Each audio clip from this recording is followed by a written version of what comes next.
The Great Hall was exactly that. Great.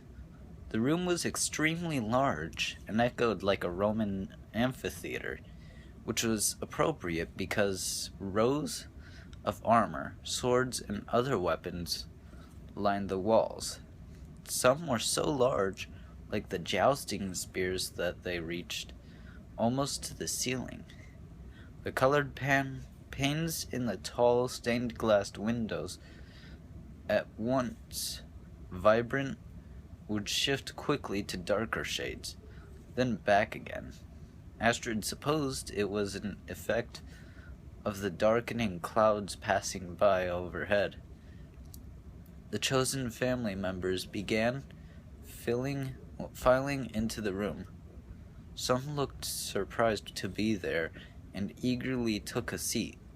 Others, like a group of triplets, walked around haughtily as if this sort of thing happened to them every day. "I'm so very pleased you could make it, Astrid," William said, startling her. "And I know Grace would be very happy to see you here." "Thank you, William," Astrid answered, "but I don't understand why I've been included in all this. Are you sure there hasn't been some mistake?" William smiled. "After this meeting, you and I can talk in private. The legacy Grace gave you is special, and so requires special attention. The following presentation is not for you, but Grace wanted you to see it anyway. Please wait here for me until after everyone has left." "But," Astrid started to protest, before William cut her off. "All will be explained," he said, then turned and walked resolutely up the aisle to the front of the room. William seated himself behind a desk to face his audience. Behind him hung what looked like a projection screen, similar to the kind Astrid used in her classes. There were about 40 people in the room, and most had taken their seats, eager to learn of their inheritance. Astrid stepped farther back into the corner, not wishing to be seen by any of the family members. William McIntyre swiftly pulled a piece of paper out of a brown leather folder and began to read. "I, Grace Cahill, being of sound mind and body, do hereby divide it in my entire estate among those who accept the challenge, and those who do not." A call rang out from a man in a purple tracksuit, asking for clarification, but William quieted him. He cleared his throat and continued reading. "You have been chosen as the most likely to succeed in the greatest, most perilous undertaking of all time, a quest of vital importance to the Cahill family and the world at large." The room erupted into questions, all of them directed at William. Yet a few people didn't seem startled. The Russian-speak woman was whispering something into the Korean man's ear, and a well-dressed boy and girl, presumably siblings, exchanged a knowing look. A woman in a black pantsuit stood up and yelled over the crowd, "Perilous undertaking?" She wore an enormous gold medallion around her neck, and it swung vigorously as she threw her hands up in the air. "What is she talking about, McIntyre?" "Cousin Ingrid," he began to calm her down. Murmurs spread through the crowd in response to the woman's questions. "Ladies and gentlemen, please," William called out, "if you will direct your attention to the screen, perhaps Madam Cahill can explain things better than I." The room settled into a hush, and as if on cue, the light inside darkened through the stained glass. Grace appeared on the illuminated screen. Her beauty was the first thing Astrid saw. Even at nearly 80, Grace's mirth and spirit shone through. She was dressed in a black gown and was sitting up in bed with a cat in her lap. Her illness must have kept her bedridden toward the end, but her cheeks were pink and her hair was styled into voluminous white curls. "Fellow Cahills," Grace said, "if you are watching this, it means I am dead, and I have decided to use my alternate will. No doubt you are arguing amongst yourselves and giving poor Mr. McIntyre a hard time about this contest I have instituted." She smiled into the camera. "You always were a stubborn bunch. For once, close your mouths and listen." The same man in the purple tracksuit protested again, but his wife shushed him before he had time to get a full sentence out. Astrid looked for Amy and Dan, but then Grace continued.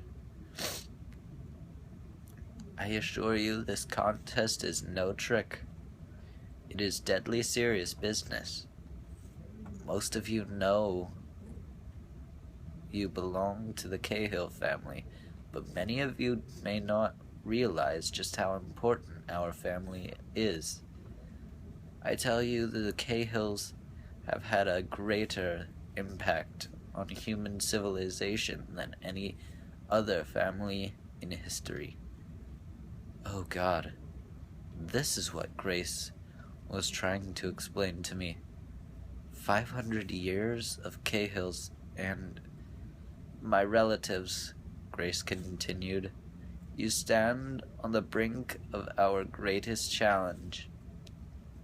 Each of you has the potential to succeed.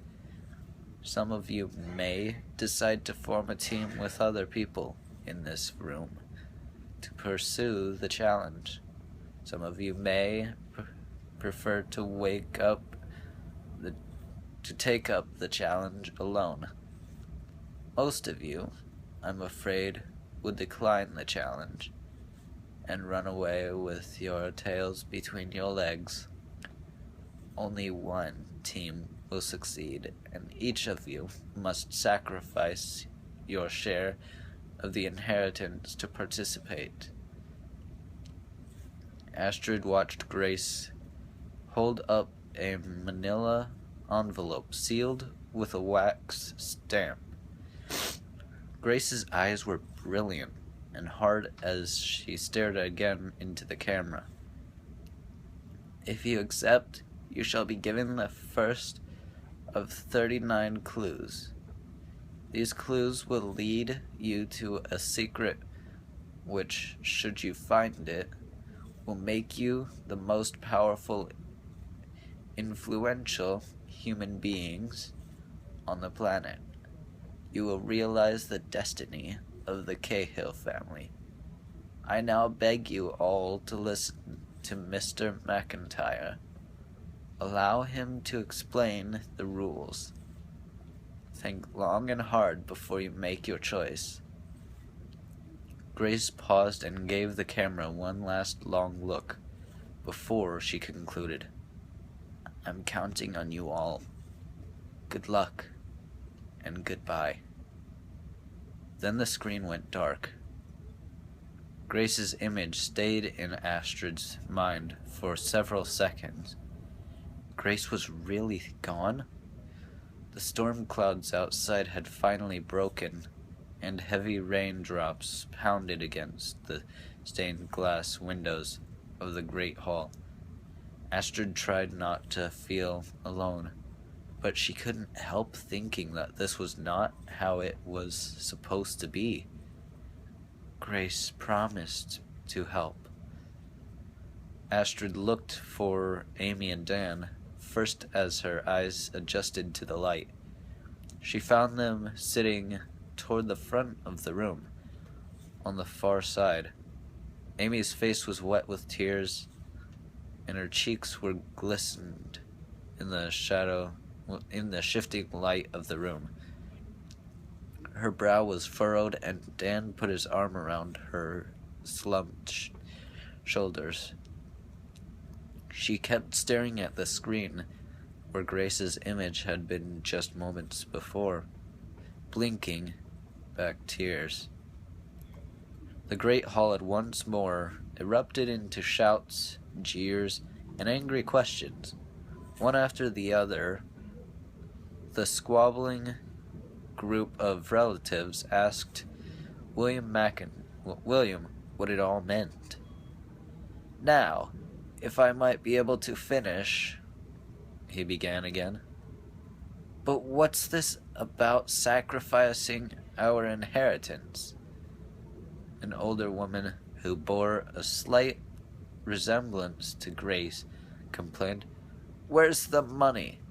It's just like my sister to come up with some foolishness." "Madam," William said, "you may certainly decline the challenge. If you do, you will receive what is under your chair." In a hurried rush, 40 people reached beneath their seat. Astrid gasped as the gentleman in the tracksuit picked up one daughter's chair and turned it over, with her still clinging to it. "What you now hold," William explained, "is a bank voucher. It shall only be activated if and when you renounce your claim to the challenge. If you so choose, each of you may walk out of this room with $1 million and never have to think of Grace Cahill or her last wishes again. Or you may choose a clue, a single clue, that will be your only inheritance. No money, no property. Just a clue that might lead you to the most important treasure in the world and make you powerful beyond belief." William paused and seemed to look directly at Dan Cahill with his cool gray eyes. "Or it might kill you.